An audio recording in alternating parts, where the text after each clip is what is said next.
राजाओं का वृत्तांत पहला भाग अध्याय 7। राजाओं का वृत्तांत पहला भाग अध्याय 7। और सुलेमान ने अपने महल को बनाया और उसके पूरा कराने में 13 वर्ष लगे। और उसने लबानोनी वन नाम महल बनवाया, जिसकी लंबाई 100 हाथ, चौड़ाई 50 हाथ और ऊंचाई 30 हाथ की थी। वह तो देवदारू के खंभों की 4 पांति पर बना और खंभों पर देवदारू की कड़ियां धरी गई। और खंभों के ऊपर देवदारू की छत वाली 45 कोठरियां, अर्थात एक एक महल में 15 कोठरियां बनी। तीनों महलों में कड़ियां धरी गई और तीनों में खिड़कियां आमने सामने बनी। और सब द्वार और बाजुओं की कड़ियां भी चौकोर थी।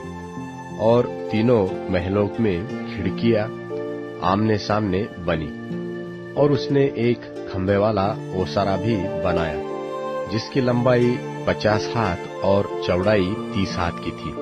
और इन खंभों के सामने एक खंभे वाला ओसारा और उसके सामने डेवढ़ी बनाई। फिर उसने न्याय के सिंहासन के लिए भी एक ओसारा बनाया, जो न्याय का ओसारा कहलाया। और उसमें एक फर्श से दूसरे फर्श तक देवदारू की तख्ताबंदी थी। और उसी के रहने का भवन जो उस ओसारे के भीतर के एक और आंगन में बना, वह भी उसी ढब से बना। फिर उसी ओसारे के ढब से सुलेमान ने फिरौन की बेटी के लिए, जिसको उसने ब्याह लिया था, एक और भवन बनवाया। ये सब घर बाहर भीतर नेव से मुंडेर तक ऐसे अनमोल और गढ़े हुए पत्थरों के बने, जो नापकर और आरों से चीरकर तैयार किए गए थे। और बाहर के आंगन से ले बड़े आंगन तक लगाए गए। उसकी नेव तो बड़े मोल के बड़े बड़े, अर्थात 10-10 और 8-8 हाथ के पत्थरों की ढाली गई थी। और ऊपर भी बड़े मोल के पत्थर थे, जो नाप से गढ़े हुए थे। और देवदारू की लकड़ी भी थी। और बड़े आंगन के चारों ओर के घेरे में गढ़े हुए पत्थरों के 3 रद्दे और देवदारू की कड़ियों का एक परत था, जैसे कि यहोवा के भवन के भीतर वाले आंगन और भवन के ओसारे में लगे थे। फिर राजा सुलेमान ने सोर से हीराम को बुलवा भेजा। वह नप्ताली के गोत्र की किसी विधवा का बेटा था। और उसका पिता एक सोरवासी ठठेरा था। और वह पीतल की सब प्रकार की कारीगिरी में बड़ी बुद्धि, निपुणता और समझ रखता था। सो वह राजा सुलेमान के पास आकर उसका सब काम करने लगा। उसने पीतल ढाकर 18 हाथ ऊंचे 2 खंभे बनाए। और एक एक का घेरा 12 हाथ के सूत का था। और उसने खंभों के सिरों पर लगाने को पीतल ढाकर 2 कंगनी बनाई। एक एक कंगनी की ऊंचाई 5-5 हाथ की थी। और खंभों के सिरों पर की कंगनियों के लिए 4 खाने की 7-7 जालियां और सांकलों की 7-7 झालरें बनी। और उसने खंभों को भी इस प्रकार बनाया कि खंभों के सिरों पर की एक एक कंगनी के ढापने को चारों ओर जालियों की एक एक पांति पर अनारों की 2 पांतियां हो। और जो कंगनियां ओसारों में खंभों के सिरों पर बनी, उनमें 4-4 हाथ ऊंचे सोसन के फूल बने हुए थे।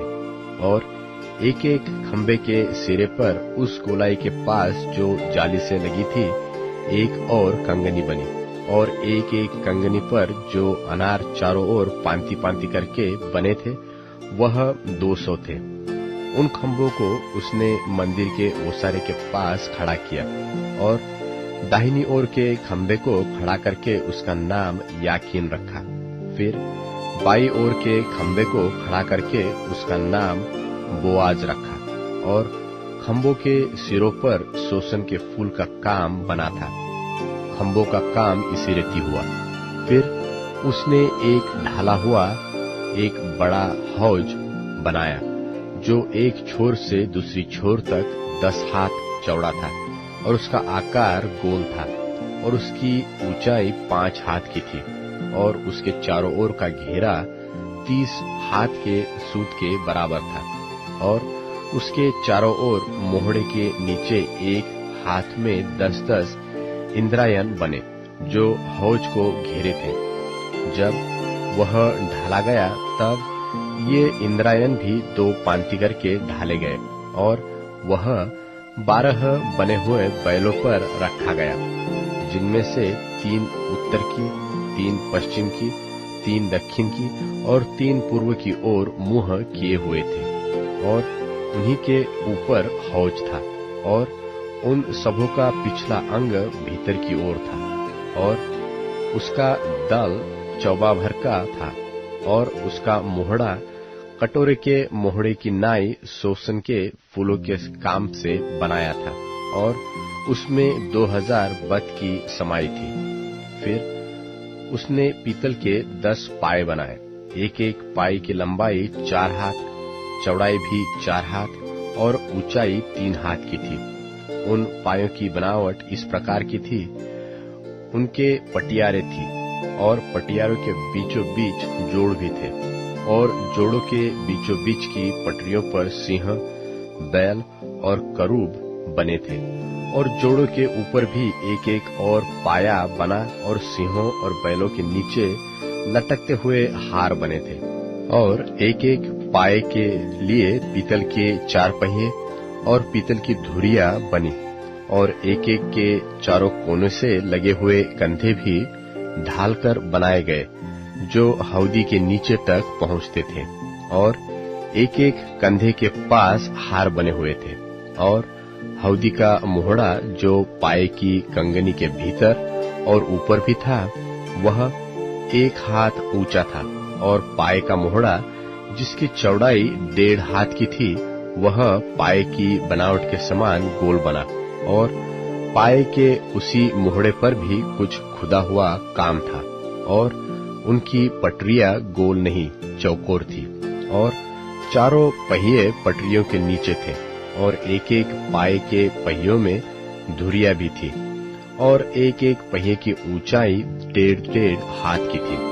पहियों की बनावट रथ के पहियों की सी थी, और उनकी धुरियां, पुट्ठियां, आरे और नाभे सब ढाली हुई थी, और एक एक पाए के चारों कोनों पर 4 कंधे थे, और कंधे और पाए दोनों एक ही टुकड़े के बने थे, और एक एक पाए के सिर पर आधा हाथ ऊंची चारों ओर गोलाई थी, और पाए के सिरे पर की टेके और पटरियां पाए के जुड़े हुए एक ही टुकड़े के बने थे, और टेकों के पाटों और पटरियों पर जितनी जगह जिन पर थी, उसमें उसने करूब और सिंह और खजूर के वृक्ष खोदकर भर दिए, और चारों ओर हार भी बनाए।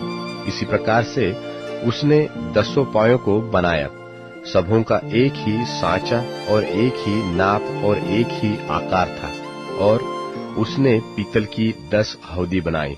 एक एक हौदी में 40-40 बत की समाई थी, और एक एक 4-4 हाथ चौड़ी थी, और 10 पायों में से एक एक पर एक एक हौदी थी।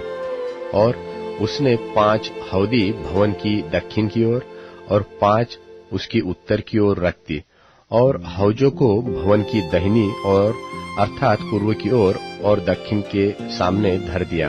और हिराम ने हौदियों, फावड़ियों और कटोरों को भी बनाया।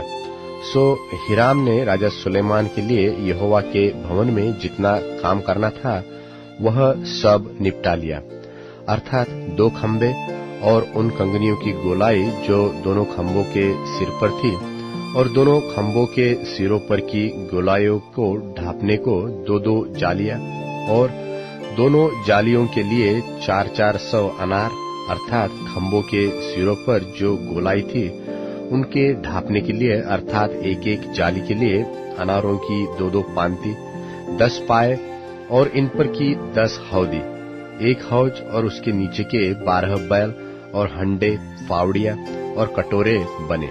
ये सब पात्र जिन्हें हिराम ने यहोवा के भवन के निमित्त राजा सुलेमान के लिए बनाया, वह झलकाए हुए पीतल के बने। राजा ने उनको यरदन की तराई में अर्थात सुक्कोत और सारतान के मध्य की चिकनी मिट्टी वाली भूमि में ढाला। और सुलेमान ने सब पात्रों को बहुत अधिक होने के कारण बिना तौले छोड़ दिया। पीतल के तौल का वजन मालूम न हो सका। यहोवा के भवन के जितने पात्र थे सुलेमान ने सब बनाए, अर्थात सोने की वेदी और सोने की वह मेज जिस पर भेंट की रोटी रखी जाती थी, और चोखे सोने की दिवटे जो भीतरी कोठरी के आगे 5 तो दक्षिण की ओर और 5 उत्तर की ओर रखी गई, और सोने के फूल, दीपक और चिमटे और चोखे सोने के तसले, कैंचिया, कटोरे, धूपदान और करछे, और भीतर वाला भवन जो परम पवित्र स्थान कहलाता है और भवन जो पवित्र मंदिर कहलाता है, दोनों के किवाड़ों के लिए सोने के कब्जे बने। निदान जो काम राजा सुलेमान ने यहोवा के भवन के लिए किया वह सब पूरा किया गया। तब सुलेमान ने अपने पिता दाऊद के पवित्र किए हुए सोने चांदी और पात्रों को भीतर पहुंचाकर यहोवा के भवन के भंडारों में रख दिया।